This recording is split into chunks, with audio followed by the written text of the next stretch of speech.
1787, at the conclusion of the Constitutional Convention, a large crowd of anxious citizens waited outside. Some delegates to the convention, like Alexander Hamilton, had advocated a strong central government along the lines of the British model, with a House of Lords and a House of Commons. So there was a concern that the rights of the states might be trampled if they exchanged one British-style government for another. One woman shouted out to Benjamin Franklin as he exited, "Well, doctor, what have we got, a republic or a monarchy?" Franklin famously replied, "A republic, madam, if you can keep it." A republic was seen by the Founding Fathers as the highest form of government in which the rights of the common man are defended and each citizen, each region is well represented by fellow citizens whom they elect to public office. Now, some people today try to make a distinction between democracy and republicanism. The fact that the word democracy doesn't appear in the Constitution is not meant to disparage our democratic principles. In fact, the first two political parties, one was the Federalists, more power to the national government. The other were the Democratic Republicans, or Republicans. The distinction, I think, that the founders made, however, between democracy, direct democracy, and republicanism is important. Here's Madison writing in the Federalist Papers.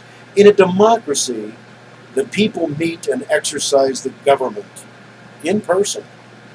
In a republic, they assemble and then administer it by their representatives and agents. A direct democracy might work in a town hall meeting of 100 or 200 people from the same small town. Although if you've ever seen the carnage and carryings-on in such meetings, where everyone insists on getting their day in the sun, time to speak their mind, you might also look, as the Founding Fathers did, for some better way to run a government." Now, if you multiply that size group by 1,000 or 1,000,000, you can see why the founders decided to use the term republic, a representative democratic republic. The result is that we elect senators, representatives, and presidents to represent the interest of our state's workers, resources, needs, and contributions on our behalf. So why is the Electoral College any different? Well, the Electoral College is also charged with representing individual states, with one slight change.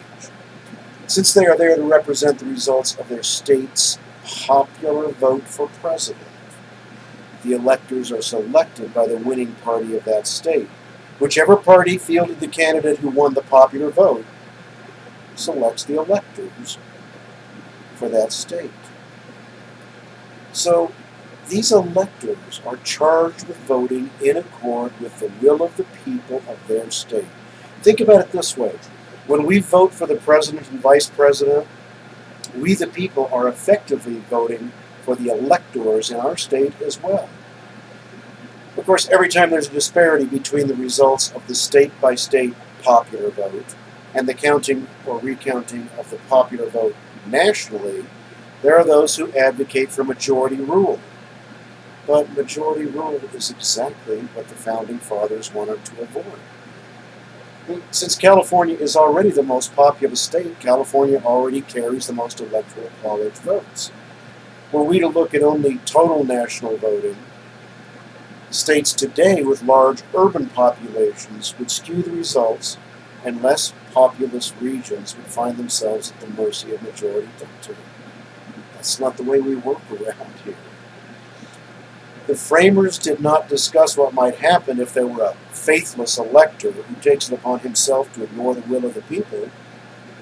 It would have made a mockery of the idea of representative democracy.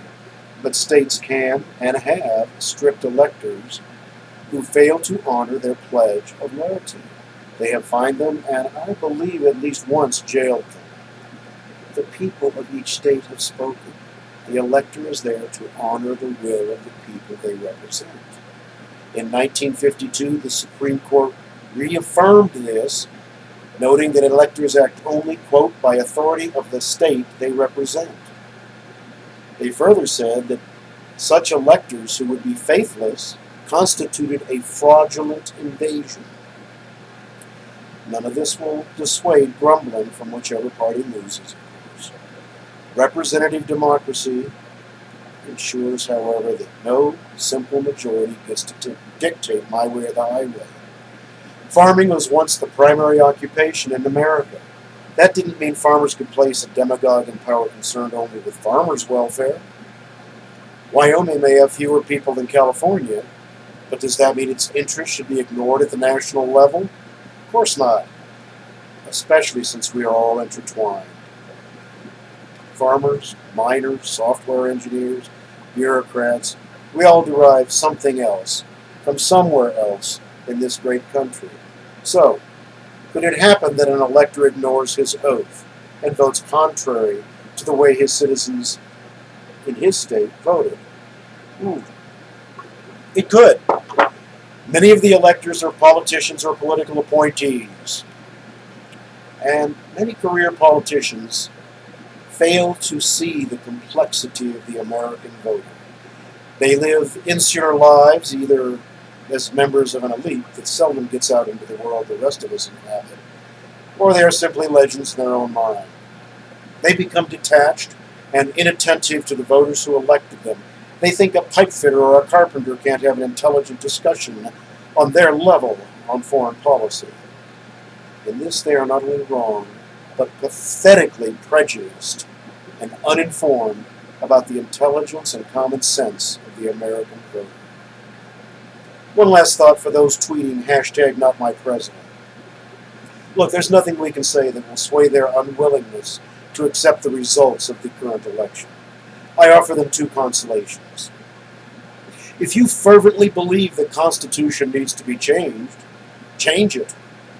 There are 27 amendments already to the Constitution. If you decide you'd like to see this a majority rules nation rather than a democratic republic, you have only to get 3/4 of the states to agree. Second, I would remind you that whoever wins a presidential election, they only serve from January 20th of their first year until the 10th month of their third year, when they effectively become a lame duck. That's when you have a chance to replace them. That's called democracy within a republic. Start now instead of whining about yesterday, and you may change the outcome of the next election. Also remember, even if a president turns out to be as rotten as James Buchanan was, take hope. He may be replaced by an Abraham Lincoln, as Buchanan was. That's the glory and the resiliency of our Republican system. Every December, the Electoral College will meet, and they will once again this year, as they have for 216 years, affirm the will of all the people, rural and urban, young and old, black, white, or polka dot, recent immigrants clutching their new citizenship papers, or Mayflower descendants. Americans one and all, united